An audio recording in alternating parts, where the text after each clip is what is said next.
अस्सलाम वालेकुम फ्रेंड्स।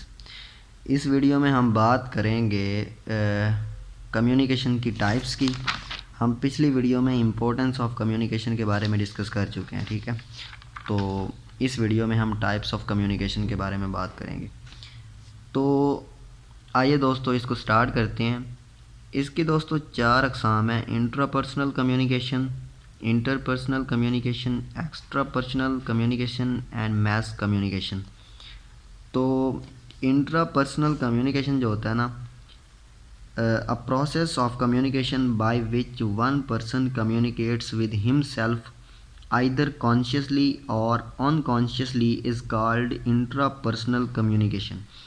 इसका मतलब दोस्तों ये है कि इंट्रापर्सनल कम्युनिकेशन में जो आदमी होता है ना, वो अपने आप से बात करता है, कॉन्शियसली या अनकॉन्शियसली, ठीक है। मतलब एक इंसान है, अगर वो अपने आप से कम्युनिकेट कर रहा है ना, तो वो होता है इंट्रापर्सनल कम्युनिकेशन, ठीक है। और वो ऊंची आवाज़ में भी बात कर सकता है। इंट्रापर्सनल कम्युनिकेशन में क्या होता है कि इंसान जब प्लान्स बना रहा होता है कि आज मैं उठूँगा, इस तरह से जो है मैंने काम करने हैं, ये सारा होता है इंट्रापर्सनल कम्युनिकेशन, ठीक है। इसके बाद दोस्तों आता है interpersonal communication. Interpersonal communication, a process in which person or group is interacting with another person or group without the aid of mechanical device, ठीक है। तो इंटरपर्सनल कम्युनिकेशन है ना, वो अपने आप से बात करना नहीं है, वो किसी और से बात करना है, ठीक है, किसी और आदमी के साथ। तो उसको इंटरपर्सनल कम्युनिकेशन बोलते हैं। इसमें है the source and receiver in this form of communication are within each other's the physical presence. इसका मतलब है कि इसमें सोर्स और जो रिसीवर होता है वो एक दूसरे के साथ फेस टू फेस बात करते हैं। And talking to your roommate participating in class discussion. अब उसने एग्ज़ाम्पल दिया है कि आप जैसे अपने रूममेट के साथ क्लास के बारे में जो है वो करते हैं डिस्कशन कि आज क्लास में क्या हुआ था, आज टीचर ने क्या क्या पढ़ाया था। तो वो सारे का सारा आता है इंटरपर्सनल कम्युनिकेशन के अंदर। आगे इसी के अंदर इंटरपर्सनल कम्युनिकेशन के अंदर ही लिखा हुआ है मशीन असिस्टेड इंटरपर्सनल कम्युनिकेशन। इसमें क्या होता है कि हम जैसे एटीएम मशीन को यूज़ करते हैं, तो एक्चुअली में जो हम एटीएम को कमांड देते हैं, तो एक्चुअली हम एटीएम से कम्युनिकेट कर रहे होते हैं। तो एटीएम से कम्युनिकेट करना भी इंटरपर्सनल कम्युनिकेशन में आता है। तो आगे दोस्तों लिखा हुआ है इसेंशियल्स ऑफ इंटरपर्सनल कम्युनिकेशन। इसका मतलब क्या है कि अगर हमने इंटरपर्सनल कम्युनिकेशन को इफ़ेक्टिव बनाना है तो हम कैसे बना सकते हैं, उसके इसेंशियल्स क्या क्या हैं। उसमें है suitable environment, holding attention, compatibility and frame of reference. इसमें क्या है कि हमारे पास एक सूटेबल इन्वायरमेंट होना चाहिए, अच्छा इन्वायरमेंट, ठीक है। उसके अलावा हम जिससे बात कर रहे हैं उसकी 100% अटेंशन होगी तो इफ़ेक्टिव कम्युनिकेशन होगी। उसके बाद then compatibility and then frame of reference. इसका मतलब है फ्रेम ऑफ रेफरेंस का कि आपको ऑडियंस के इल्म का और उनकी हिस्ट्री का पता होना चाहिए कि आप जिससे कम्युनिकेट कर रहे हैं, अगर आपको उनके इल्म का अगर आइडिया होगा तो आप अच्छे से उनके साथ कम्युनिकेट कर पाएंगे।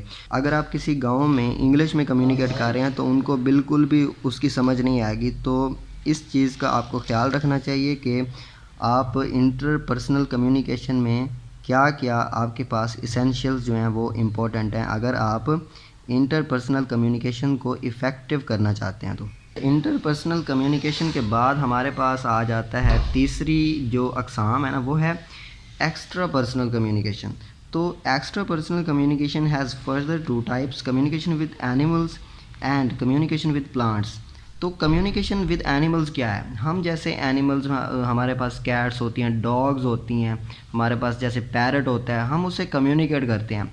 हम जैसे पैरट को चारा डालते हैं तो हम एक स्पेसिफ़िक आवाज़ निकालते हैं, हमारे जैसे पंजाब के अंदर एक कल्चर है, हम किसी मतलब कुकड़ी को जो है वो चारा डालते हैं तो उसके लिए एक स्पेसिफिक हम आवाज़ निकालते हैं, या कौवे को कोई ना कोई चीज़ डालते हैं तो उसके लिए भी एक स्पेसिफिक आवाज़ निकालते हैं, ठीक है। तो कम्युनिकेशन विद एनिमल्स, ये भी हम एनिमल्स के साथ जो है अपनी डेली लाइफ के अंदर कम्युनिकेट करते हैं। अच्छा, इसको हम पढ़ लेते हैं। In everyday life we communicate with animals, we train them and they react according to our instructions and commands. तो हम डेली लाइफ में जिस तरह से एनिमल्स के साथ कम्युनिकेट करते हैं और हमने उनको ट्रेन किया होता है। अगर हमने ट्रेन ना भी किया हो तो वो हमारी सोसाइटी में रह कर वो ऑटोमेटिकली ट्रेन हो जाते हैं और वो उस चीज़ का रिस्पॉन्स देते हैं। हम जो उनको इंस्ट्रक्शंस देते हैं वो उस चीज़ का हमें रिस्पॉन्स दे रहे होते हैं। तो इस तरह से दोस्तों हम एनिमल्स के साथ कम्युनिकेट करते हैं। तो उसमें क्या होता है, हम जो है उस कम्युनिकेशन का सोर्स होते हैं और जो एनिमल्स होते हैं वो उस कम्युनिकेशन के रिसीवर्स होते हैं, ठीक है।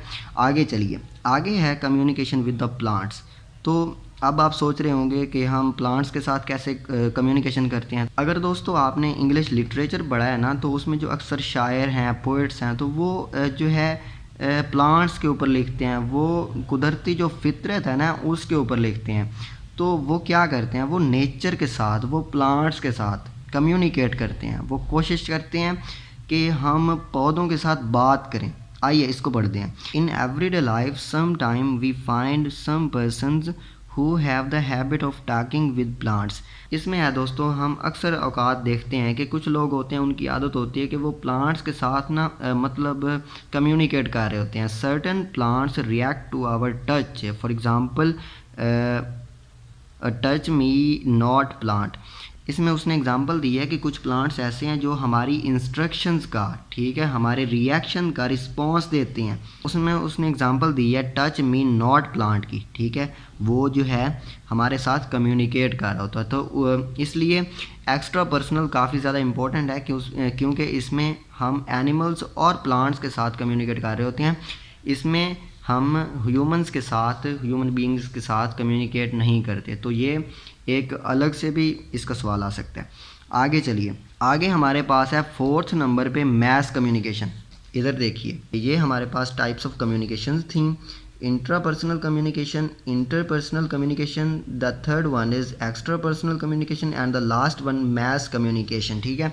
तो इसको देखते हैं, मैस कम्युनिकेशन क्या होता है। तो इसको पढ़ते हैं।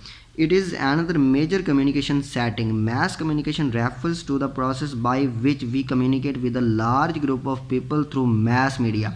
अच्छा, अब इसको दोस्तों अगर मैं सादा से अल्फाज में आपको बताऊं तो ऐसी कम्युनिकेशन जिसमें हम मैस मीडिया का इस्तेमाल करें ना, तो उसको हम मैस कम्युनिकेशन बोलते हैं, ठीक है। तो इसमें ऐसा नहीं होता कि आप एक बंदे से बात कर रहे हैं, तो इसमें ये होता है कि आप किसी ग्रुप ऑफ पीपल के साथ बात कर रहे हैं, या मिसाल के तौर पर कोई पॉलिटिशियन या पॉलिटिकल लीडर अपनी कौम से जैसे बात करता है तो वो मैस कम्युनिकेशन में आता है। तो वो कैसे बात करता है, आपको पता है कि वो with the help of mass media वो अपनी कौम से बात करता है। तो वो सारे का सारा मैस कम्युनिकेशन में आता है। आगे चलिए, the difference between machine assisted interpersonal communication and mass communication is not that clear and dividing line between machine assisted interpersonal communication and mass communication is not a distinct one. आगे अब दोस्तों mess communication की भी types हैं। इसकी 2 types हैं दोस्तों, एक है माइक्रो मैस कम्युनिकेशन और एक है मैक्रो मैस कम्युनिकेशन। अब दोस्तों आप परेशान ना हो, आपको मैं इसका बताता हूँ कि ये क्या है। एक है माइक्रो मैस कम्युनिकेशन, इसका मतलब है कि एक है दोस्तों माइक्रो, एक है मैक्रो। आपको इसका पता होगा कि माइक्रो का मतलब होता है कम और मैक्रो का मतलब होता है ज़्यादा। इसमें यह है कि माइक्रो मैस कम्युनिकेशन का मतलब है कि एक स्मॉल ग्रुप ऑफ पीपल के साथ अगर आप कम्युनिकेट कर रहे हैं तो वो होता है माइक्रो मैस कम्युनिकेशन। और अगर आप ज़्यादा मतलब लोगों के साथ बात कर रहे हैं, जैसे आप किसी रैली के अंदर स्पीच करते हैं, तो वो सारे का सारा आता है मैक्रो मैस कम्युनिकेशन। आइए इसको पढ़ते हैं। In this type of communication, we communicate with the smaller number of people, such as professor to his students. अच्छा, इसमें उसने एग्जांपल दी है कि जैसे प्रोफेसर अपने स्टूडेंट्स के साथ कम्युनिकेट करता है, तो स्टूडेंट्स कितने होते हैं, कम से कम यार 27-28 अगर हैं क्लास के स्टूडेंट्स, अगर उनका टीचर उनके साथ कम्युनिकेट करता है तो वो आता है माइक्रो मैस कम्युनिकेशन में, उसको हमने मैक्रो मैस कम्युनिकेशन में इंक्लूड नहीं करना। ठीक है, आगे है usually this type of mass communication doesn't require any channel for conveying messages to the audience. अच्छा, उसमें अब इसने लिखा है कि इसमें आम तौर पर इस तरह की कम्युनिकेशन में, मतलब कि माइक्रो मैस कम्युनिकेशन के लिए हमें आम तौर पर कोई चैनल रिक्वायर नहीं होता अपना मैसेज कन्वे करने के लिए टू द ऑडियंस। आगे चलिए, आगे है हमारे पास मैक्रो मैस कम्युनिकेशन। तो in this type of mass communication we communicate with a large group of people, we communicate for conveying our message to the large group of people through radio, TV, magazines and posters। ठीक है, इसमें क्या है, अगर हमने अपनी कौम के साथ कम्युनिकेट करना है, आजकल तो ज़्यादा लोगों के साथ बात करना बहुत ज़्यादा आसान हो गया है। अगर आप पाकिस्तान में रहते हैं तो अगर आप ये चाहते हैं कि मैं पाकिस्तानी कौम से बात करूं, तो आप अपना आर्टिकल अखबार में दे सकते हैं। ठीक है, तो वो आपका अखबार हज़ारों लोगों तक जाएगा। तो इस तरह से वो होगा मैक्रो मैस कम्युनिकेशन। अच्छा, इसमें जो है ना वो कहता है in this process the sender always uses channel for communication because communication with large group of people is not possible without any channel. अच्छा, इसमें कहता है हमने जैसे ऊपर देखा था माइक्रो मैस कम्युनिकेशन में, तो उसमें अगर चैनल ना भी हो ना तो वो काम चल जाता है, और आम तौर पे ऐसे ही होता है कि micro mass communication without channel occur हो जाती है और उसमें कोई मतलब ऐसा वैसा मसला नहीं आता। अब सिंपल सी बात है कि अगर किसी प्रोफेसर ने अपने स्टूडेंट्स के साथ बात करनी है क्लास में, तो उसको किसी चैनल की ज़रूरत नहीं है। ठीक है, अगर ऑन द अदर हैंड अगर हम मैक्रो मैस कम्युनिकेशन की बात करें तो उसमें चैनल ज़रूर होना चाहिए, और चैनल के बगैर वो मतलब कम्युनिकेशन नहीं हो सकती। ठीक है, उसमें या तो रेडियो होगा, टीवी, मैगजीन्स एंड पोस्टर्स। ठीक है, मतलब कि लार्ज ग्रुप ऑफ पीपल से कम्युनिकेट करने के लिए मतलब चैनल का होना लाजमी है।